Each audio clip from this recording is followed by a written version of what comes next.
Let's talk about a 90mm lens today. So when would you actually use a 90mm lens, huh? Well, for starters, if you're trying to capture something a bit farther away but want to bring it closer, zoom in, make it nice and big. This is your guy. Oh, and it's also perfect for portraits. You know, when you want to have a little chat with your subject, but not so far that you need a megaphone. Yeah, those moments, that's when this lens shines.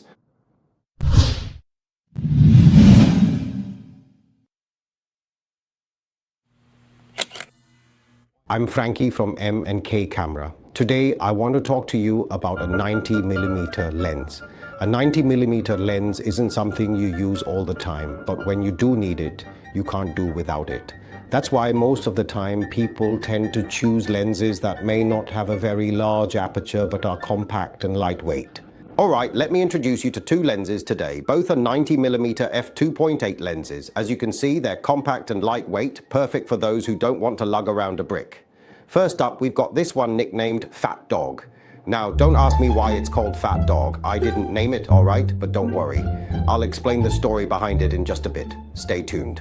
Okay, so this lens, they were making it non-stop for 10 years, between 1964 and 1974. You could get it in silver or black, and it weighs 355 grams. Usually, people figure a 90mm lens would be this size, right? So why is this lens so much smaller? Well, this one actually uses an optical design called retrofocus. If you look closely, the rear glass element is really close to the lens mount. That's what a retrofocus design is.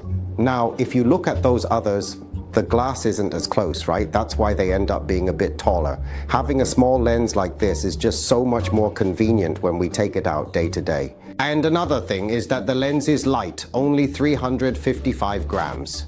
Just check this out. Once it's mounted on a camera, you can see the size difference even more clearly. It's actually really tiny. If this were using a traditional design, it would be way bigger. See? You can clearly tell how much space that saves. Because of its size, this lens was nicknamed the telephoto dwarf back in the day, and it could even fit into an ever-ready case. Alright, next up is this one, nicknamed Skinny Dog. It's also a 90mm f2.8. You might have been curious why the first one was called Fat Dog. It's not even that fat. It's just because this one is so skinny. It's all about comparison. So, this is Skinny Dog, and the silver one is Fat Dog. This one is called a Beast Dog. The silver one is called a Fat Dog, and the next one is a Thin Dog. So what? In fact, it was 1973. By 1989, production had been going on for 16 consecutive years. Would this Skinny Dog be any lighter? It's just 130 grams thinner and lighter than the previous model. So the weight is only 225 gris. Anyway, we've been chatting about these for a while, and you might not even know their proper names yet. They are actually officially called the Tele Elmarit 90mm f2.8. In fact, this Fat Dog is version 1, and this Skinny Dog is version 2. As for the Fat Dog, it comes in both black and silver, and the weights of both versions are same. As for the Skinny Dog, it only comes in black. There's no silver version. Okay, so now you're probably more interested in the characteristics of these two lenses, right? What kind of results do they produce? I'll start by talking about the Fat Dog first. When you shoot the Fat Dog wide open, it tends to be a bit soft. That's because it was developed around the same era as the 35mm f1.4 pre-ASPH lens. So it has a similar vibe to that one. You know, that look with a slight halo or glow effect. When you shoot it wide open, it's just softer and richer. But then when you stop down the aperture, the whole feel changes immediately. It gets sharper and feels a lot more solid. As for the Skinny Dog, the look or vibe is pretty similar to the Fat Dog. And just like the other one, when you stop down the aperture, the image quality also gets a noticeable boost. So what do the actual results look like? I'm going to take a moment to show you the photos they produce. Alright, let's quickly take a look at some photos together. First, let's look at the photos from the Fat Dog. Just as I mentioned before, when the Fat Dog is shot wide open, it's a bit softer and richer. Like if you look at this photo, the background blur is quite soft, even though this particular shot was taken with the M240. The final result is actually quite lovely, you know. The overall look and feel is pretty great. That's one example. Now, let's move on and take a look at the very next picture. This was also shot in exactly the same environment as the last one. The background blur is quite strong. Even though this is the older M240 camera, which is already 2 generations old, you can still clearly see how captivating the vibrant colors on those towels are. And you also get all those fine details. Okay, looking at this one, you can see the texture of the glass, you can observe the tonal transitions, the reflections, and the overall texture. It looks really beautiful too. Okay, so even though this photo was shot wide open, you can see that the detail is still really good. And if we zoom in to 100%, wow, it's actually pretty incredible. This one was taken with the M11, and honestly, the results are really, really good. When you zoom into 100%, you can actually see there's a gondola cleaning the building's glass across the street. Wow, that's amazing. Let's look at the full picture again. Here is the full image. This was also taken along the Tsim Sha Tsui waterfront. You can see the silver grass. The overall atmosphere created is excellent. And the background blur even has a kind of ink wash painting feel to it. Look at the area back here. Okay, let's look at this. It's also the waterfront with a yacht. Even though the aperture is wide open, the edges and out of focus areas are quite soft. But the main part of the boat is quite sharp actually. You get all the texture, the metallic look, and the glass reflections. It's not bad at all. That sense of presence is really beautiful. Okay, the next picture. A portrait, yes, it's actually quite detailed. This one was also taken with the M11, I remember it was. Yes, shot with the M11. The fine details in the hair are really beautiful. Let's zoom in a little to take a look. Yes. The hat, the face mask, that kind of texture. It's quite good, yes. Okay.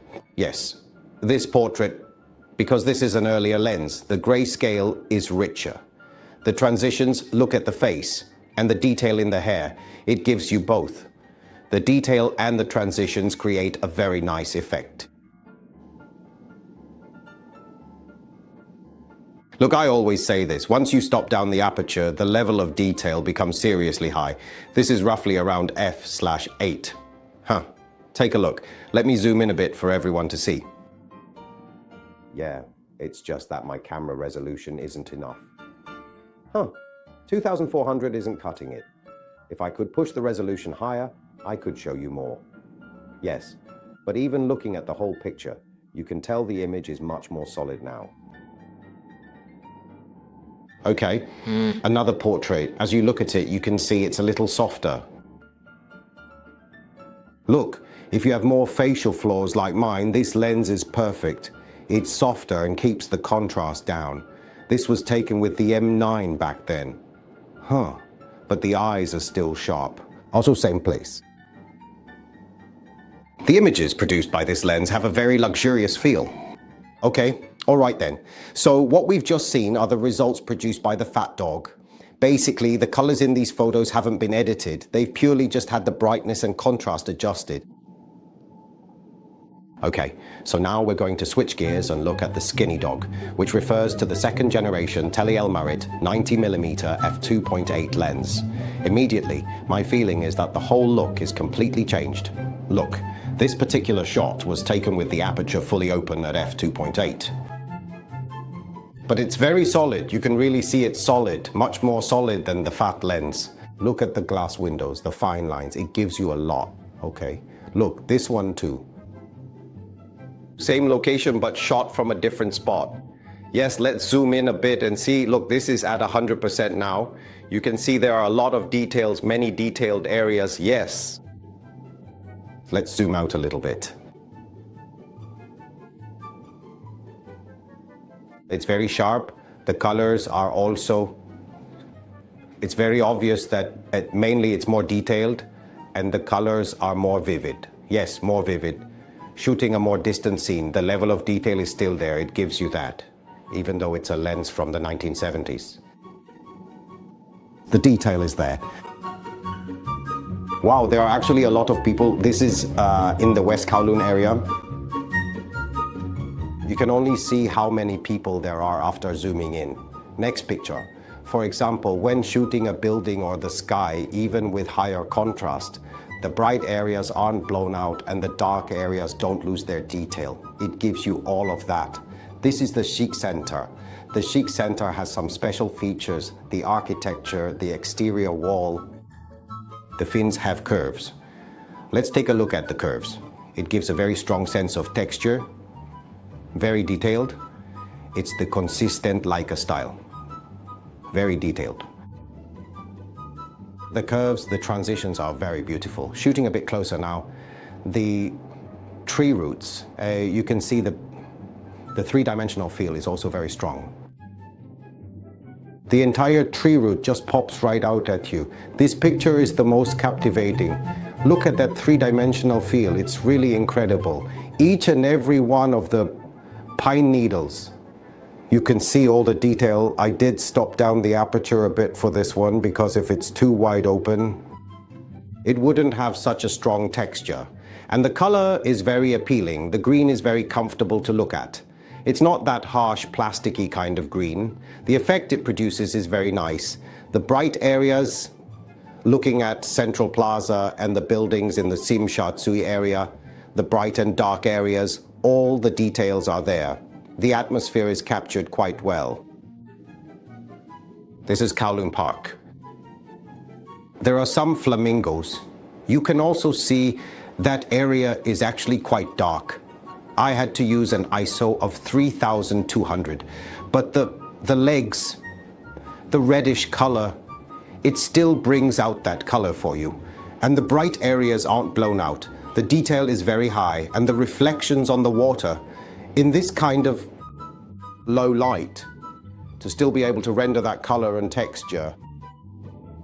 This lens does it quite well. Leica's consistent style is like this. In low light, it still brings out the detail and the color. This lens is actually from a similar era as the 7-element lens, so it has a bit of that 7-element color and texture coming through.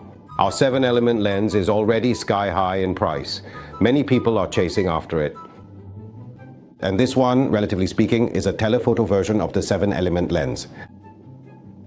Look at this plant here. It's a slightly deep, rich red. Actually, it's very difficult to achieve this specific color, but it was captured, and the details of the leaves are also presented to you. Let's zoom in a little bit to look, because that day was already evening, near sunset, so it was relatively darker, and the noise would be a bit more severe. But similarly, when you zoom to a normal viewing size, you actually can't see that noise. You only see that little bit of noise when you zoom in 100%, yeah. So if you zoom back out, you actually can't see it. You can also see that the depth of field fall off is actually quite smooth. I focused on this cluster of rocks. So you can see the foreground, the background, and the gradual transition between them. The brightness and darkness, and the detail of the grass. Yeah, this is very well. Okay, taking a shot of a building and also the detail in the clouds and the sky. Let's try to zoom in 100% to see the detail. It is extremely detailed. It's not blurry at all.